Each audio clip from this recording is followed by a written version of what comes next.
बिस्मिल्लाहिर्रहमानिर्रहीम। अस्सलाम वालेकुम नाज़रीन, मैं हूँ फ़याज़ राजा और आप देख रहे हैं आपका अपना यूट्यूब चैनल। दोस्तों, वफाकी हुकूमत इस्लामाबाद से इंतहाई अहम तरीन और बहुत बड़ी डेवलपमेंट मखसूस नशस्तों का मामला सुन्नी इत्तेहाद कौंसिल यानी टेक्निकली पाकिस्तान तहरीक इंसाफ की मखसूस नशस्तों का मामला काजी फ़ाइज़ ईसा साहब के हाथ से निकलता हुआ नज़र आ रहा है। पाकिस्तान तहरीक इंसाफ की 179 नशस्तों की वापसी के सफ़र का आगाज़ साबित हो सकती हैं। ये 70 से 75 मखसूस नशस्तें अहम तरीन मामले पर अचानक 13 जजों की रेड जोन में एंट्री हुई। इसके साथ साथ ये भी इत्तलात हैं कि पाकिस्तानी इस्टेब्लिशमेंट का अहम तरीन अकट 22 जर्नलों की शिरकत मुस्तकबिल के सियासी सिनेरियो के हवाले से अहम तरीन और बड़े फैसले मतवक्को हैं।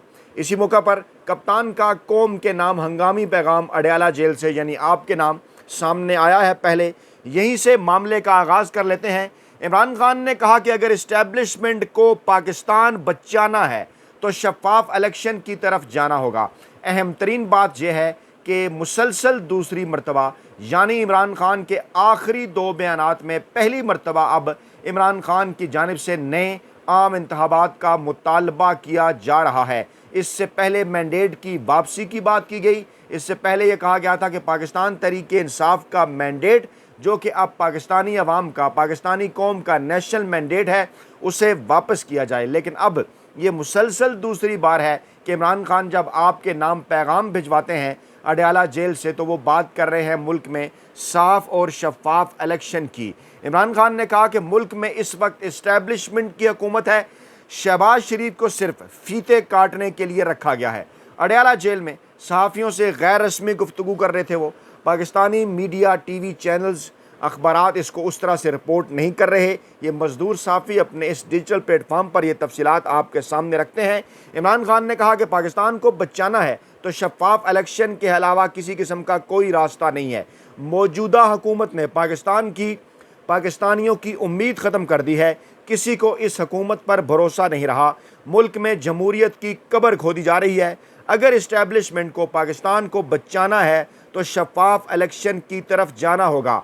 इमरान खान ने कहा कि इस इलेक्शन में तारीखी धांधली हुई है। चीफ जस्टिस पाकिस्तान हमें इंसाफ के लिए इलेक्शन कमीशन भेज रहे हैं, तो हम सबको इस बात का पता है, सबको ये मालूम है कि इलेक्शन कमीशन ने तो ख़ुद ये फ्रॉड इलेक्शन कराए, वहाँ से हमें कैसे इंसाफ मिल सकता है। इमरान खान ने कहा कि काजी फ़ाइज़ ईसा साहब हमें कह रहे हैं कि हमने इंट्रा पार्टी इलेक्शन क्यों नहीं कराए, हमने इंट्रा पार्टी इलेक्शन ऐसे माहौल के अंदर भी कराए। क्या आपको ये बात पता नहीं है कि हमारी सारी पार्टी अंडरग्राउंड थी और इस हिसाब से बेहतरीन इंतखाबात हमने कराए। इमरान खान ने मज़ीद कहा कि अमरीकी कांग्रेस कह रही है पाकिस्तान में फ्रॉड इलेक्शन हुए हैं, पाकिस्तान में मीडिया को दबाने के लिए मनसूबाबंदी की जा रही है। एक सहाफ़ी ने जब इस मौका पर इमरान खान से ये पूछा कि आप साफ़ और शफाफ इंतखाबात के लिए इस्टेब्लिशमेंट से मुखातिब हैं, इसका मतलब है आप एक बार फिर इस्टेब्लिशमेंट की जानिब देख रहे हैं, तो इमरान खान ने कहा कि मुल्क में इस वक्त हुकूमत है ही इस्टेब्लिशमेंट की। शहबाज शरीफ तो सिर्फ फीते काट रहे हैं।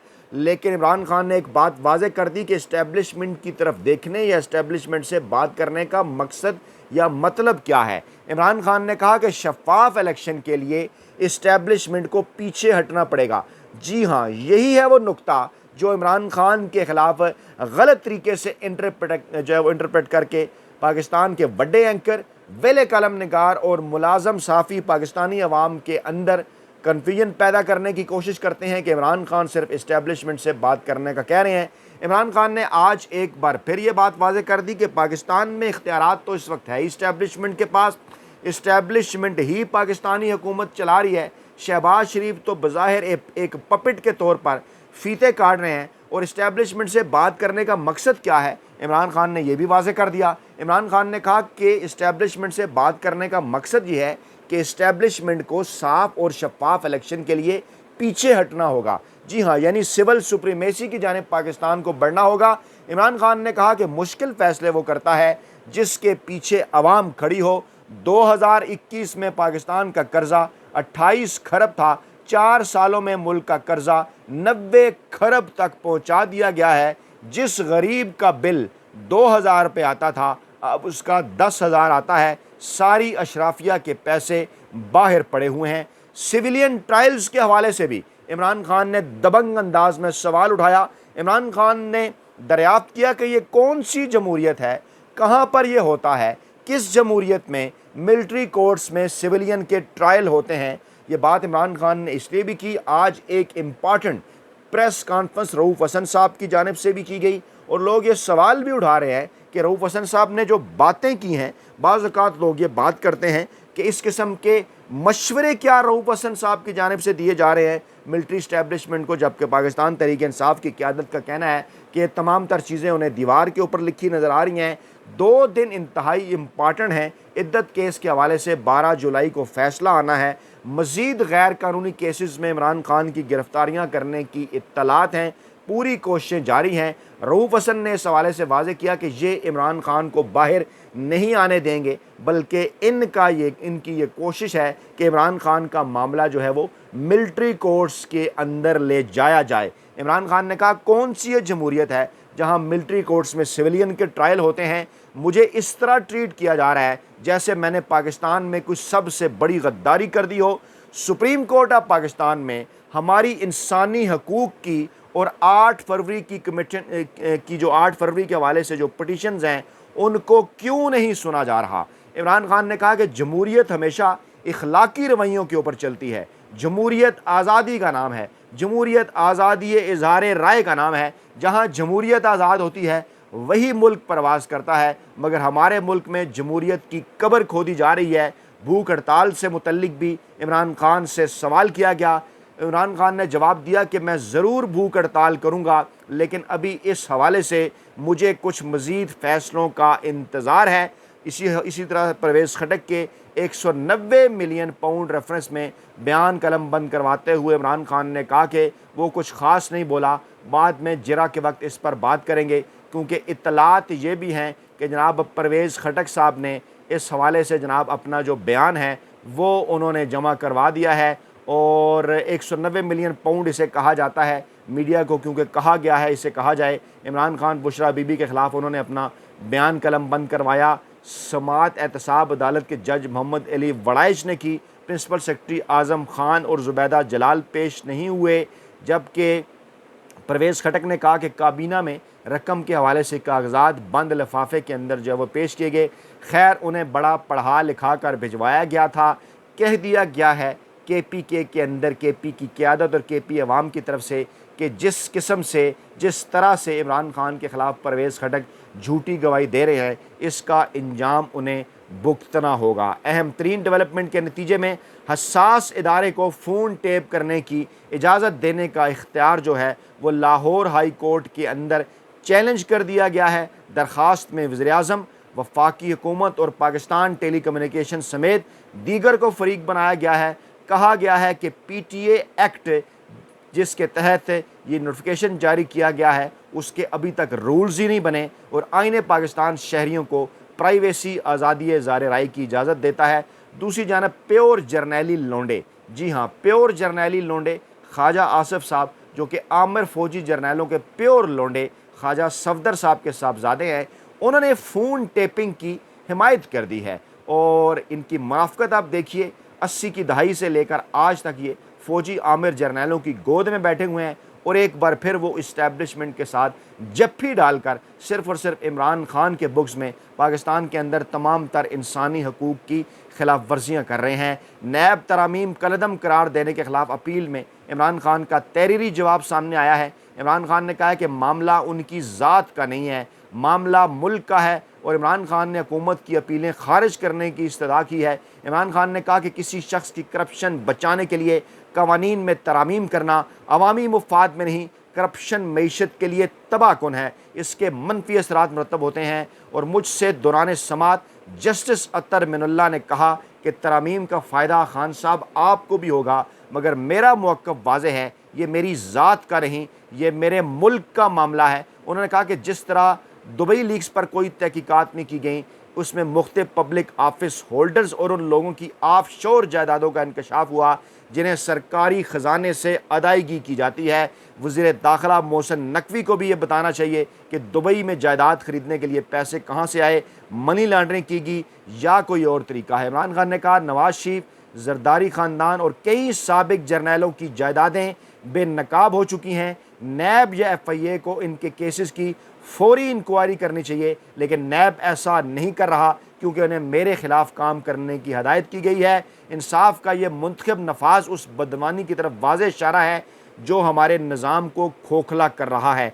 अगर किसी के बैरून मुल्क के सजात हों तो उसकी तफसीलात पहले MLA के ज़रिए हासिल की जाती थी, लेकिन इसको भी ख़त्म कर दिया गया है। इमरान खान ने इस मामले के ऊपर भी इंतहाई दबंग और ज़बरदस्त मौक़िफ़ जो अपनाया है और बैक फुट के ऊपर जो है वो कर दिया गया है, कर दिया है इमरान खान ने माफिया हैंडलर्स और सहूलतकारों को। इमरान खान ने यह भी कहा कि इख्तियारात के गलत इस्तेमाल की जो मिसाल है वो नैब का मेरे ख़िलाफ़ जो तोशा खाना केस है वो है, और क्योंकि आर्डर हैं, अहकामात हैं ऊपर से मेरे ख़िलाफ़ इस किस्म की कार्रवाइयाँ करने के, इसलिए तमाम तर मामलात किए जा रहे हैं।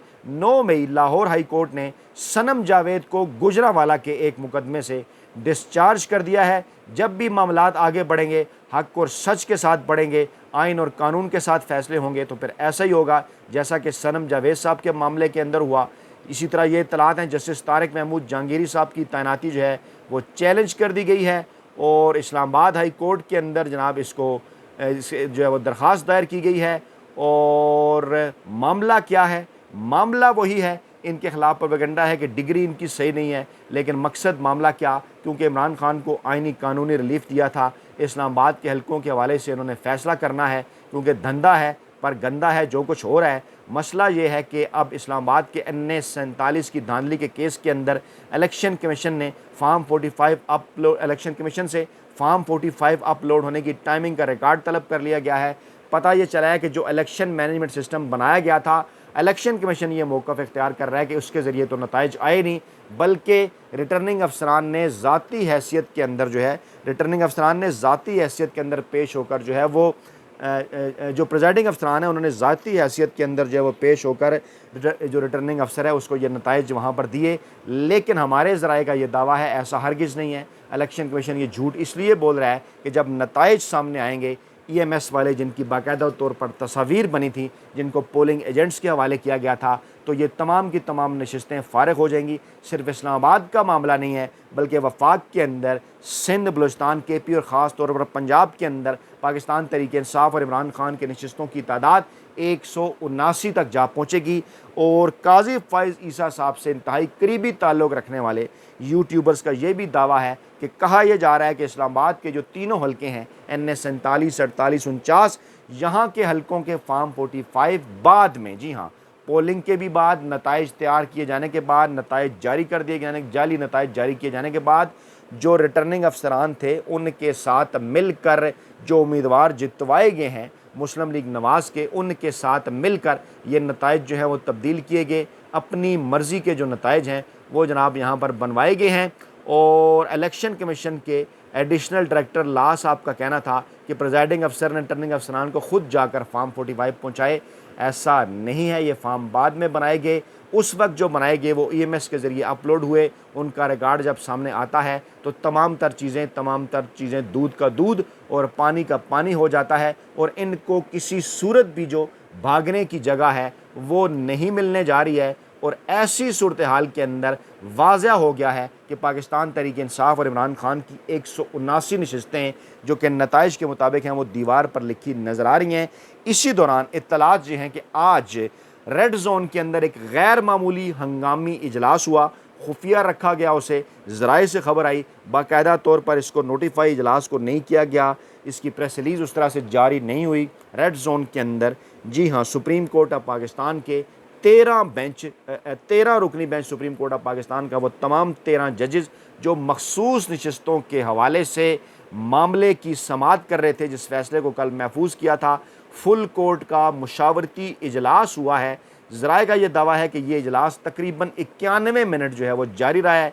तमाम के तमाम 13 जज साहबान ने इसके अंदर, जिनमें काजी Faez Isa Sahab, Mansoor Ali Shah, justice Munib Akhtar, Yahya Afridi, justice Aminuddin Khan, justice Jamal Khan Mandokhail, Muhammad Ali Mazhar, Ayesha Malik, Athar Minallah, Syed Hasan Azhar Rizvi, Shahid Waheed, Irfan Saadat Khan और नईम अख्तर अफ़गान, ये तमाम के तमाम जज साहबान इसके अंदर शामिल हुए। सुन्नी इत्तेहाद कौंसिल की मखसूस नशस्तों से मुतालिक फ़ैसले पर मुशावरत की जा रही है। ज़राए का ये दावा है कि काजी साहब मुश्किलात का शिकार है और 7 और 6 जजेस के हवाले से, यानी 7 जजेस इस मौक़िफ़ के हामी हैं कि ये नशस्तें Noon league peoples party, MKM, JUI कुफ़े को नहीं मिलनी चाहिए। ये नशस्तें सुन्नी इत्तेहाद कौंसिल या पाकिस्तान तहरीक इंसाफ का हक़ हैं। मुश्किल के अंदर हैं काजी फ़ैज़ ईसा साहब, और इसी दौरान ये इत्तलात भी आ रही हैं कि इस्टेब्लिशमेंट का भी इंतहाई अहम तरीन इजलास इस मामले के ऊपर होने जा रहा है। पाकिस्तान के अंदर कहा तो यही जाता है इस्टेब्लिशमेंट का सियासत से ताल्लुक़ नहीं, लेकिन हमेशा से रहा है, बयान भी जारी किए जाते हैं और अब भी ये कहा जा रहा है कि जहाँ एक तरफ ये फुल कोर्ट बेंच है सुप्रीम कोर्ट का, वहीं पर इस्टेब्लिशमेंट का अहम तरीन कट, ये दोनों अहम तरीन और बड़े इजलास पाकिस्तान के सियासी मुस्तकबिल पर अहम तरीन असरात डाल सकते हैं। अपना बहुत ख्याल रखिएगा, दुआओं में याद रखिएगा। नई वीडियो के साथ जल्द हाजिर होंगे। अल्लाह ने के बाद।